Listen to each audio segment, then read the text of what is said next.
Yesterday, I scrapbooked these 4 pictures of my birthday, and I just printed them up using my Instax share, and I'm doing some talking here, but I decided to voice over it because it was too long and blabbering. So I'm going to use this Studio Calico paper.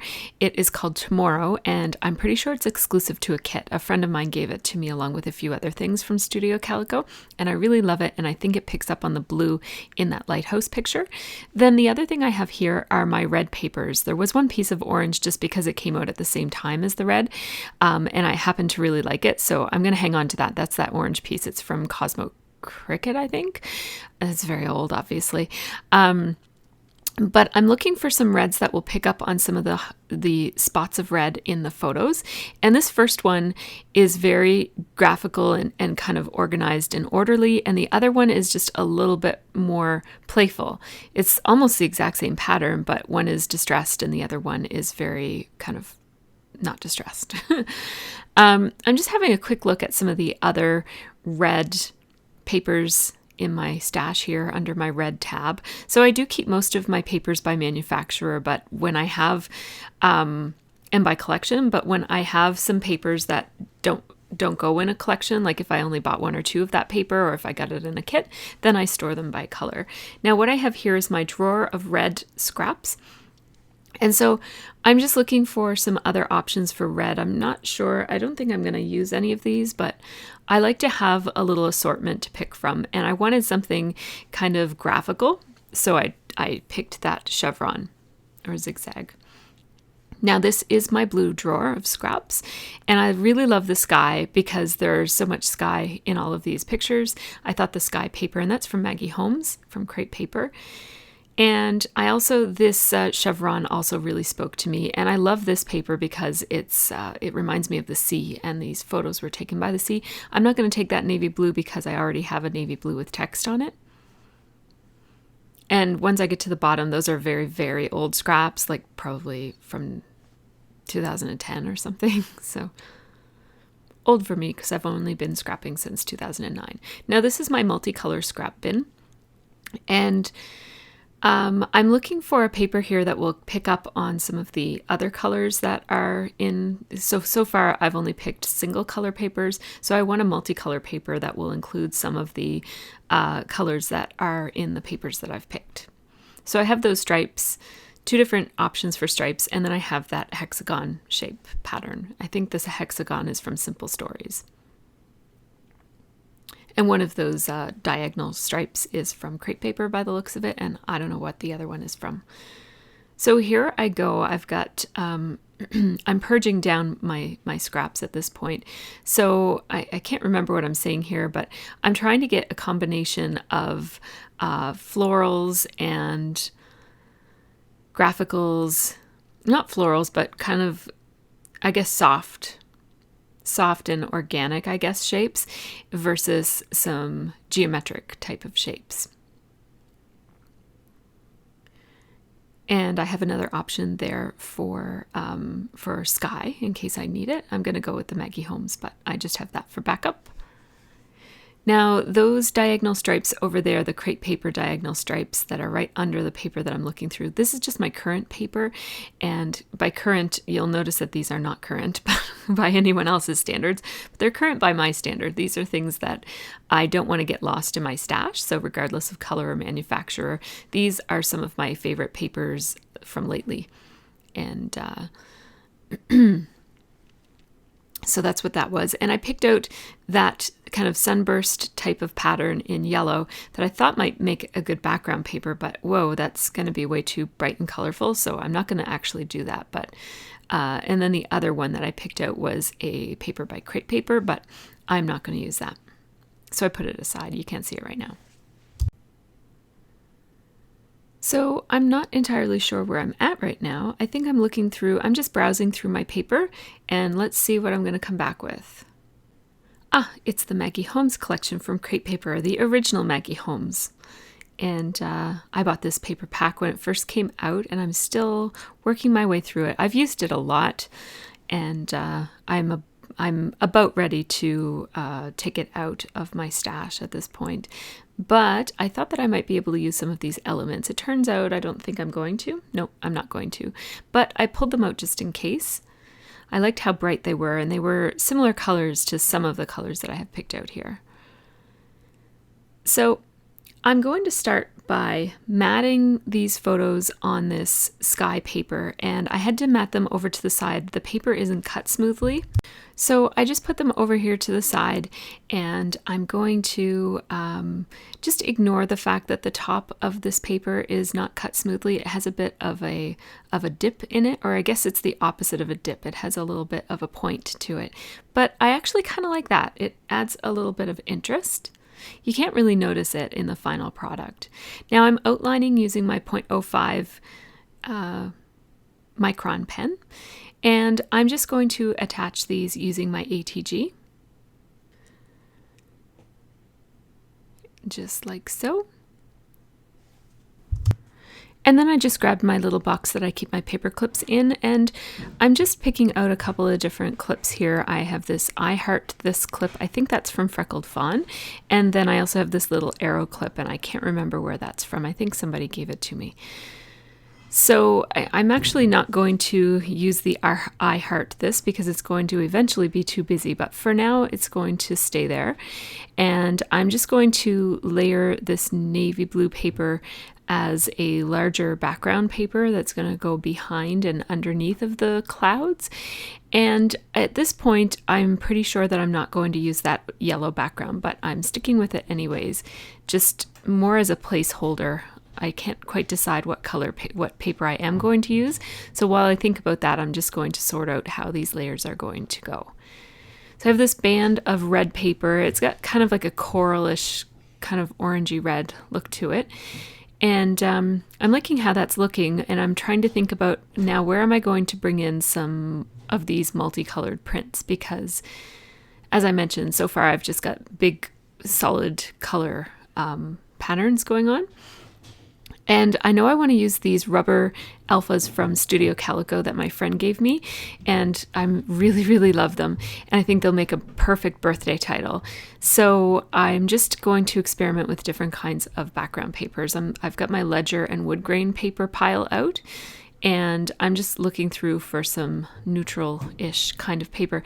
I like this, but it's really too yellowed, and there's going to be a lot of white on this one, so I have to kind of try to find a neutral background paper that's not so yellow. And so here's one that's very white, a little bit too white.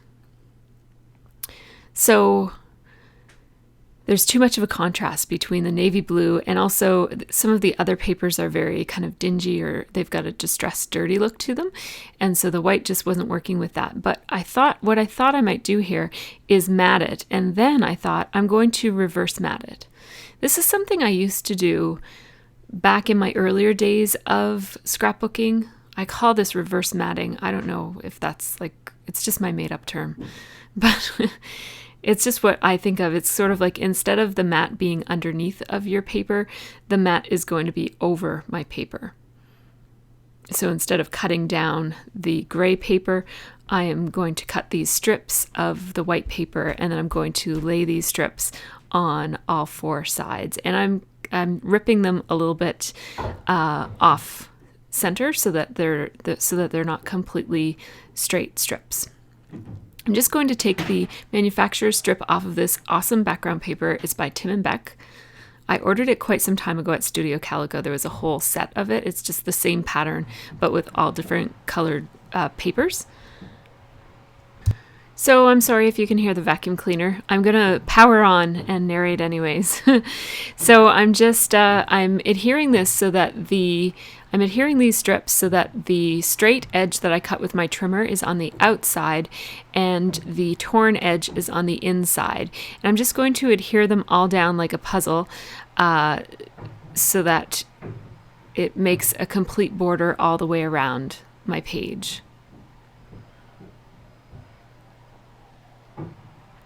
And this one is so narrow at one end that I didn't even glue it down. I'm going to sew over it, so it'll stay down once I'm done that. So there we go. And I'm just tucking in the ends so that they're covered. And I just went to my sewing machine and I used silver thread, and I just sewed all the way around the edges. And now I'm just pulling up the edges just for a little bit of interest. Oops, not too much. I put it down a little bit there. Went a little overboard. And so this just adds a little bit of texture and dimension, and it makes it look like this white paper was on top of the gray paper and the whole center of the white paper was torn out, and that this layout is basically kind of in behind what would have been that white piece of paper, as if it were hidden. And I really love that look. Like I said, I used to do that a while ago, but it was probably 3 or 4 years ago that I used to do that. So this is kind of so old it's new again for me. So now I'm going to outline all of these pieces of pattern paper. So this red paper is from, I should tell you who makes all these papers. So the red paper is from Crepe Paper. It's from Emma's shop, and the blue paper that I'm outlining right now is, as I mentioned, Studio Calico. It's called Tomorrow. And the sky paper is Maggie Holmes from Crepe Paper, and the gray background paper is Tim and Beck. It's called Clean Slate. And then that white paper that I have as the kind of reverse matting is by Basic Gray. No, it's from Studio Calico, from their grid collection that they put out a while back. So I'm just gluing everything down as it was and thinking a little bit. I do really like the look of this layout. So I'm going to decide now where I'm going to put my title. So sorry about the noise upstairs. I don't know if you can hear that with my microphone anyways, but there's a lot of loud vacuuming. So I have a piece of wax paper here, and I'm just going to spell out the words low key in this. It's almost a peach colored pink. It's a very light, warm pink. Oh my, what is that noise? Okay, so this is going to be the most distracting video to listen to ever. I'm sorry, you guys. I am very distracted by this stuff happening in my house right now, but if I don't narrate this now, it's not going to get narrated until later on in the week. So I have this low key in pink, and the alphabet is by Studio Calico. It's a rubber alpha is all that's written on the package. And it's like a puffy sticker, and I love it. And so I was going to the title was going to be Low Key Birthday, and I thought I would do birthday in tile letter stickers. But then I decided to call it Perfect Low-Key Birthday, because it really was a really great day. Even though we didn't have anything spectacular planned. We just hopped in the car and we went on a whim to one of my favorite restaurants, and we went to Peggy's Cove, which is close by. It's kind of like one of those things that tourists go to all the time, but people who live here never go. So we went to Peggy's Cove to play on the rocks, and then we went and got a Christmas tree. It was just like a really, really, really nice day. All 5 of us were together, and we were laughing and having a really great time. So I'm spelling out perfect with the gray. It's the same alpha, it's just a gray set. And so I'm going to put perfect above and low key, and then I'm going to put tile letter stickers that say birthday underneath the word key. I think technically you'd want a hyphen between low and key, but I'm just leaving it. So this doily is another thing that my friend gave me. I think she gave me a whole add-on from a Studio Calico kit, which is a very generous thing to give somebody, I have to say. So anyhow, that blue doily is just awesome. I absolutely love it, and it just blends in nicely with the cloud paper behind it. But it's still, you can still see that it's something. It's just an extra layer of blue doily, and it's just really pretty. So I'm looking for some tile letter stickers here that I can use for the word birthday, and I went with gray because I love these alphas. They're one of my very favorite alphas ever, these October Afternoon Mini Market stickers in gray and cream. I love, love, love them. As you can tell, I've really used them. I think this is my second sheet of them. So I just spelled out the word birthday, and I'm going to put it right here so that it kind of goes beside the word key and overlaps onto that third photo.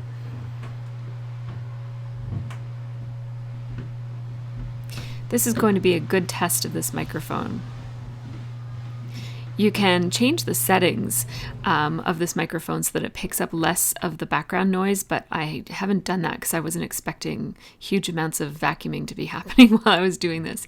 So this is Gossamer Blue vellum with gold foil on it, and it's really, really pretty. I just felt like I needed another layer on top of that red. It was just too bold. I just wanted something soft. And so it's got this really pretty flower design on it, and it's gold, and I love gold. So it's my birthday, so I want to put, it's not my birthday the day that I'm doing it, but it's my birthday layout. So I want to put some of my favorite things on this layout. So gold foil vellum is probably one of my very favorite things ever. So as you see, I just, instead of tearing up everything, I just pieced together a strip of that vellum. And there is a gap that it falls below the doily, and so you can't really tell that there's a gap there. So I'm not worried too much about it. So I just have to glue that back down because I had to pull up the photo in order to get the doily under there. And I kind of wrinkled the doily a little bit, but that's okay. And now I think I'm going to commit to putting my title in that spot. I think.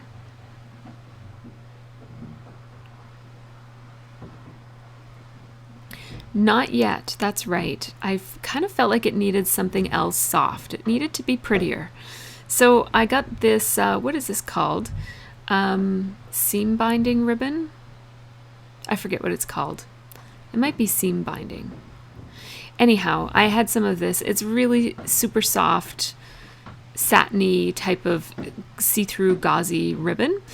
And it's cream, and I've got it in a couple different colors, but I just put the cream on there, and it just adds a little bit of softness, but still I needed one more thing peeking out there on the left-hand side. So I got a piece of this waffle paper from Stampin' Up, and that's going to add just a tiny little bit of softness. I'm cutting it into a bit of a banner so that it looks like it's supposed to be sticking out there. When it was just rectangular, it looked like a little scrap of wax paper that I forgot to pick up or something. So I cut it into a banner so you could know that it was meant to be there. So I'm going to put my letters out now. I love how the K and the Y fit together and the E just nestles in there between them so nicely. It's perfect. And then here's the W and the O and then the L. And these letters are pretty forgiving, just like thickers. You can just pull them up, even on that soft paper of the doily. They still pull up really nicely. And this letter sticker comes with different versions of each letter, so you can have the flourishy letter or the regular letter. And so I just kind of tried to mix it up so that there were enough of the flourishy ones, but that they weren't right beside each other. So I'm just going to glue down that piece of waffle paper. And I'm just going to let the ribbon hang because it pretty much stays in place.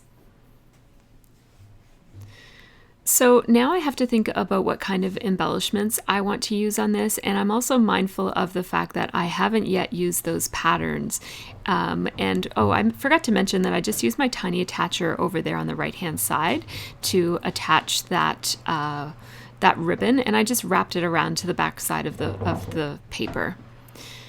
So here's the hexagon paper, and it's from Simple Stories, and I'm just adding tiny little strips of it on either side, just for a tiny little touch of color up in the top and down here in the bottom.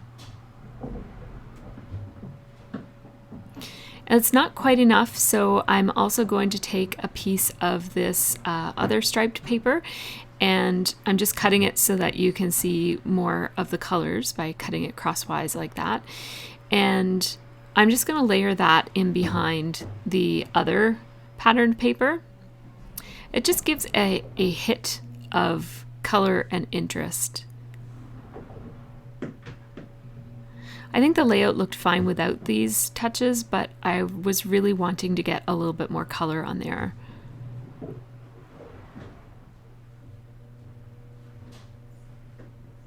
So now I'm just going to change the order of this so that I'm putting it underneath of the ribbon so that you see more of the ribbon, and it looks less like a last minute addition.